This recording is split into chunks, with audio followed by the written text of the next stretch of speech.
అంటే పవన్ కళ్యాణ్ ఒక విధంగా వీళ్ళందరికీ తలలో నాలుకాలతో అండదండ అన్నటువంటి పరిస్థితిగా తయారయ్యారనేది అర్థమవుతుంది. జనసేనకు సంబంధించి మొన్ననే వాళ్ళ కార్యక్రమాలు ఇవన్నీ కూడా జరిగాయి. ఆయన మాటలతో వాళ్ళకు ఉత్సాహం కూడా తెప్పించారు. కాబట్టి ఉత్సాహవంతమైన పవన్ కళ్యాణ్కు, పవర్ స్టార్కి ఇది జన్మదినోత్సవం అని మనం భావించాల్సి ఉంటుంది. వీటితో పాటు ఆ సినిమా అభిమానులకు కూడా అది కూడా నడుస్తూ ఉంది. ఈ ఒరిజినల్ గ్యాంగ్స్టర్ అనేది ఇప్పుడు భారీగా అది నడుస్తూ ఉంది. అందులో అయితే నేను ఎక్కడో చూస్తున్నా, ఒక టికెట్ ఏదో వేలం వేస్తే 5 లక్షల రూపాయలుగా అమ్ముడుపోయిందని ఒకటి సోషల్ మీడియాలో ఓజీ టికెట్.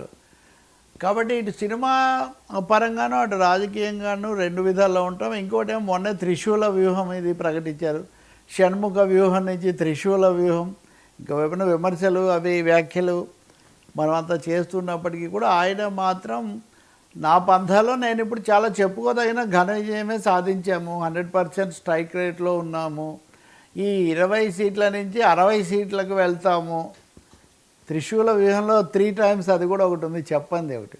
కాబట్టి 60 సీట్లకు వెళ్తాము, అన్ని తరగతులను కూడా ఆకట్టుకుంటాము, ఇంకోటి ఎవరినైనా ఉపేక్షించమని ఈ పద్ధతిలో పిఠాపురం మీద కూడా మొన్న చాలా ప్రత్యేకమైన శ్రద్ధ పెట్టి నాగబాబు, నాదెళ్ల మనోహర్ సహా అందరినీ కూడా అక్కడ కూర్చోబెట్టి చాలా తీవ్ర స్థాయిలోనే దాన్ని సమీక్షించి దాన్ని ఒక పునాదిగా దాన్ని అలా కాపాడుకోవాలని, అంటే ఒక విధంగా చెప్పాలంటే ఈ ఏడాది పావు అది అయిన తర్వాత ఇప్పుడు మరింత పటిష్టం చేసుకోవాలి, పార్టీకి ఒక క్రమ పద్ధతి రావాలి అనే నిర్ణయానికి వచ్చినట్టు కనిపిస్తుంది.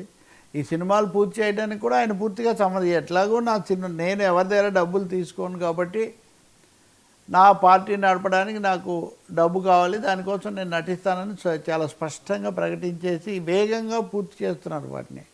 అందువల్ల పవన్ కళ్యాణ్ ఎక్స్పెరిమెంట్ ఏమవుతుంది, మొదటిసారిగా ఆయన హీ టేస్టెడ్ ఫస్ట్ సక్సెస్. ఇప్పుడు మొదటిసారిగా తనుగా, అఫ్కోర్స్ 2014లో కూడా ఆయన పొత్తు పెట్టుకున్న కూటమి అధికారంలోకి వచ్చింది, కానీ ఆయన అప్పుడు దూరంగా ఉన్నారు, ఎన్నికల్లో పోటీ చేయలేదు. అంతకుముందు ప్రజారాజ్యం అప్పుడు ఆయన పోటీ చేయలేదు. అంటే ఇప్పుడు వ్యక్తిగతంగా కానీ పార్టీ పరంగా కానీ 2024లో జనసేన అని మొదటిసారిగా చాలా పెద్ద ఎత్తున విజయం సాధించి ఉప ముఖ్యమంత్రి అంటే ఒకటి విజయమా కాదా అని ఎవరన్నా అంటే ఖచ్చితంగా ఒక రాజకీయ పార్టీకి ఎన్నికల్లో పోటీ చేయడం మొదలుపెట్టి 10 ఏళ్ళు అయితే రెండో ఎన్నికల్లోనే ఉప ముఖ్యమంత్రి పదవి రావడం అనేది ఖచ్చితంగా పెద్ద విజయమే, అది ఘన విజయమే, రికార్డు విజయం అని కూడా చెప్పొచ్చు. అంటే 2014లో తెలుగుదేశంతో బీజేపీతో మద్దతు ఇవ్వడం తప్ప అప్పుడు ఎన్నికల్లో పోటీ చేయలేదు. కాబట్టి మొదటి పోటీ 19 అనుకోవాలి, రెండో పోటీ 24 అనుకోవాలి. కాబట్టి దాదాపు జగన్ రికార్డు ఇది ఒకటి. జగన్ కూడా 2014లో మొదటిసారి పోటీ చేసినప్పుడు ప్రతిపక్ష నాయకుడు అయ్యాడు, సీట్లు ఎక్కువ వచ్చాయి అనుకోండి, అఫ్కోర్స్ ఓట్లు కూడా వచ్చాయి. కానీ పవన్ కళ్యాణ్ పొత్తు కింద పెట్టుకొని ఇప్పుడు ముఖ్యమంత్రి, ఆయన అండదండగా ఉన్నాడు, స్నేహితుడు, లేదా ఆయన వల్లే ఇదైంది అన్నంత పేరు తెచ్చుకున్నాడు. కాబట్టి పవన్ పొలిటికల్ సినిమా 2024లో సూపర్ హిట్ అయింది, ఇంక అందులో ఏమీ రెండో అభిప్రాయం లేదు. ఈ సూపర్ హిట్ని ఎలా నిలబెట్టుకుంటాడు, కలెక్షన్ సస్టైన్ ఎలా చేసుకుంటాడు, ఎందుకంటే మిగిలిన సినిమాలు ఏడాది ఆడితే చాలా గొప్ప, రాజకీయ సినిమా 5 ఏళ్ళు ఆడాల్సి ఉంటుంది, 5 ఏళ్ళు ఆడి మళ్ళీ రీరన్ రాగా రిపీట్ రన్ కూడా తెచ్చుకోవాల్సి ఉంటుంది సినిమా భాషలో చెప్పాలంటే.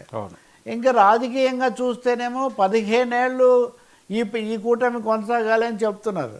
ఈ కూటమి కొనసాగాలంటే కేంద్రంలో బీజేపీని, రాష్ట్రంలో తెలుగుదేశం పార్టీని కూడా చాలా సత్సంబంధాలు పాటిస్తూ కెమిస్ట్రీ కాపాడుకుంటూ వెళ్లాల్సి ఉంటుంది. ఇందులో సనాతన కార్డు తీసుకొని మోదీ కంటే 4 అడుగులు ముందు వెళ్ళిపోయారు. చంద్రబాబు నాయుడు ఆయన అనుభవం ఈ ప్రభుత్వమే 15 ఏళ్ళు ఉండాలని చెప్పడం ద్వారా